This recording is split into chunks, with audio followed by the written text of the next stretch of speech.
et Maeva Genam pète un câble, instantanément. Les amis, là, ça va partir et je crois que ça fait mal. Là, on rentre dans le vif du sujet, ça risque de chauffer.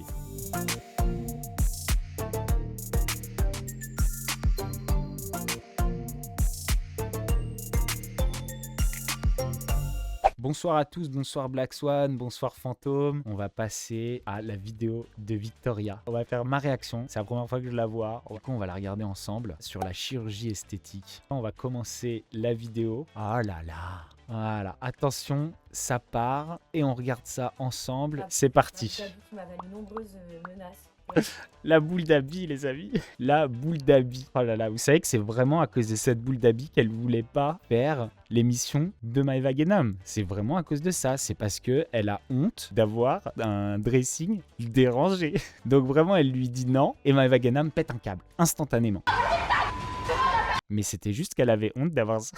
C'est quand même incroyable d'avoir toute une embrouille à cause d'un dressing dérangé. Allez, on continue. Maeva Genam, parce que c'est à cause d'elle, je n'ai pas pu faire l'émission de Maeva Genam si vous avez suivi. Pour moi, il était légitime qu'elle apparaisse dans une de mes vidéos et je pense même qu'elle apparaîtra dans toutes mes vidéos. Enfin bref, on va commencer. Première question, comptes-tu avoir des facettes? Oh, faites que non, faites que non. Vraiment pas. J'ai pas pour projet d'avoir des facettes. Elle a des trop belles dents. Du coup, vu que c'est la seule chose à peu près potable de base sur moi sans l'avoir retouchée, non, c'est pas quelque chose que j'ai envie de changer. Alors ça, une bonne fois pour toutes, c'est pas du tout vrai. J'ai vu des photos d'elle avant. Genre, elle était hyper mimi quand elle était plus jeune. Plus jeune que elle, déjà, ça fait très très jeune pour moi. Donc... Mais elle était hyper mimi avant. Genre, elle était pas du tout moche naturelle. Je la trouve très jolie aussi comme elle est refaite, mais je la trouvais pas du tout moche. Juste un truc, j'ai vu une photo de profil et son nez, il était comme ça. Donc ça, je peux comprendre qu'elle l'ait refait et qu'elle ait un peu eu un complexe. C'est le seul truc. Après, moi, je la trouvais hyper jolie, quoi. La candidate la plus ratée après la chirurgie.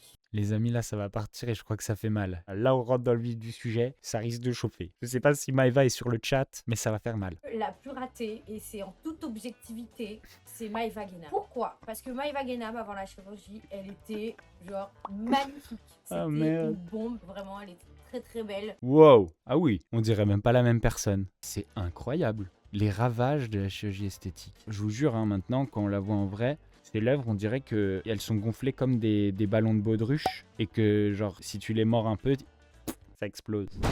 C'est impossible d'avoir les fesses qui font la taille d'une Freebox. Une Freebox, c'est pas énorme, hein, en vrai. Une Freebox, c'est beaucoup plus petit que les fesses de Maeva. Là, c'est genre 8 Freebox.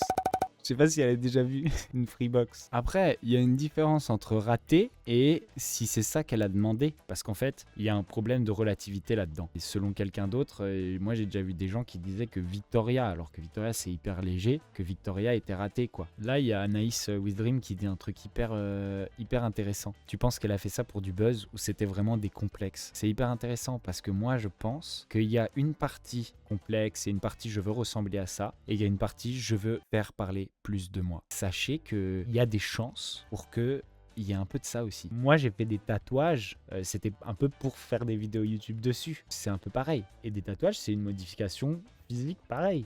Devant le miroir, t'as pas l'impression d'avoir quelqu'un d'autre. Moi, j'ai eu un gros problème suite à mes chirurgies et suite à la télé. Alors, je pense que ça a fait un tout, ça a fait effet boule de neige. Mais c'était la saison de Dubaï, donc c'était il y a un an, tout pile à peu près en arrière. Quand j'ai commencé à faire toutes mes chirurgies et tout, je sais pas si vous avez capté, mais il y a un moment, j'ai pété un câble. Je me suis fait blonde platine, les cheveux aux fesses. Et c'était devenu obsessionnel. Tellement j'avais les sourcils tirés, mon arrivée dans les Marseillais à Dubaï. Personne ne m'a reconnue. Franchement, elle est mieux là. Moi, c'est vrai que j'ai eu un contre-coup quand même de la télé, de manière générale, du fait d'être connue, entre guillemets, tout d'un coup, à savoir que moi, rappelez-vous-en, mais ma première diffusion en télé, ça a été pendant le confinement. D'un coup, je suis sortie du confinement, moi, je suis passée de rien à 800 000 personnes qui me suivaient sur les réseaux, d'un coup, on me reconnaissait dans la rue et tout. Je crois qu'il y a personne qui a monté comme ça, grâce à une saison, 1 million d'abonnés. C'est dingue. Elle, en une saison, brah. Le coût total de mes chirurgies, on va dire que mon lipo c'est 4 000 €. 4 et 4, 8. Putain, je suis nulle en maths en plus. 4 et 4, 8. Les seins, ça doit être 4 000 aussi, je pense. 4 et 4, 8. C'est vrai qu'elle est nulle en calcul. Je pense qu'elle est vraiment dyscalculique. Et attention, hein, elle est hyper intelligente pour d'autres choses. Mais par exemple, le calcul, c'est vraiment pas son truc. C'est terrible. Et pourtant, elle est smart, Victoria. Vraiment, elle est smart. Ambitieuse, intelligente. Est-ce que je regrette une opération? Ouais, je regrette ma bouche. Bah moi, j'adore sa bouche. Je sais pas pourquoi elle dit ça. L'intervention la plus difficile, bah, c'était la dernière. Mais en fait, c'était pas la dernière, c'était les 3 dernières. J'ai fait ma 2e fois du nez, ma 2e lipo et les seins en même temps. J'ai fait les 3 en même temps. Je suis une malade. Par contre, les seins. Oh my god. Les amis, moi, j'ai vu des vidéos et des photos d'elle pendant ses opérations et après ses opérations, ça me fait mal pour elle en fait. Je sais pas, je souffre de la voir comme ça. J'ai vu des pansements sur le visage et tout ça. Je souffre de voir ça. C'est pour ça que j'ai plus envie qu'elle se fasse réopérer. En plus, j'ai pas envie qu'elle change, mais moi, ça me fait mal. Ne trouves-tu pas dommage de prôner le corps parfait face au body positive? Alors ça, j'ai trouvé que c'était une super question. Si. C'est vrai, moi je pense que chacun fait ce qu'il veut. Chacun fait ce qu'il veut. Après, le problème, c'est quand on est influenceur, on donne aussi un exemple. Faut faire attention. Et je trouve qu'elle le fait bien. Elle en parle bien. Elle le prône pas forcément. Elle pousse les gens à le faire que si on a des complexes. Mais après, chacun fait ce qu'il veut. Et c'est pas parce que t'es influenceur que tu vas te retenir de le faire parce que tu veux pas le prôner, quoi.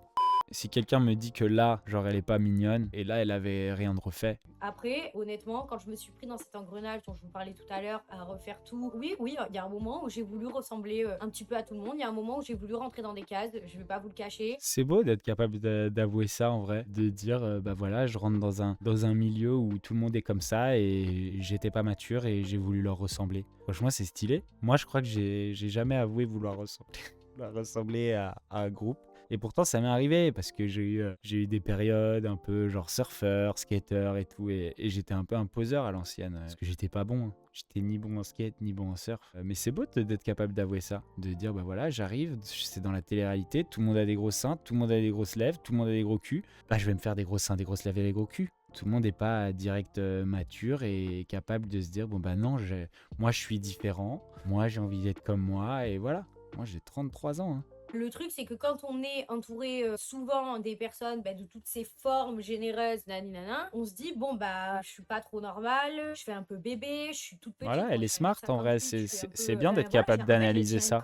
Qu'est-ce que tu referais chez Bastos? Peut-être le seul petit truc, m'en veux pas s'il te plaît Daddy, bah, il a une calvitie naissante qu'il faudrait peut-être corriger, voilà. C'est une chirurgie comme une autre, c'est des implants de cheveux. Oh, j'étais pas prêt. Est-ce que vous auriez pu me prévenir que ça allait se passer avant que je fasse ce truc? Ah, je viens de me prendre un coup de massue. C'est vrai, hein, les amis, je me dégarnis en vrai. Mais moi, je me suis jamais dit, allez, vas-y, je vais le refaire. Ouais, c'est pour ça que j'ai la casquette. Peut-être que la casquette en plus n'arrange pas encore les choses. Vous pensez que je devrais aller en Turquie? Sans la gaffe, oh le bâtard. Eh oh, oui, The Rock, je préfère. Voilà. Ah bah super, nickel. J'aurais préféré qu'elle dise je referai rien. Bon après, ça aurait pu être pire. Je sais pas, elle aurait pu dire ce qui te refasse faire le sexe, un truc comme ça. Là vraiment, je vais te tirer une balle. Elle m'a démonté. Alix a refait son cul. Benjamin Samat, il m'avait dit que oui, effectivement, elle avait fait des injections de graisse en fait dans ses fesses. Mais, ah ouais, Alix, elle a fait un truc.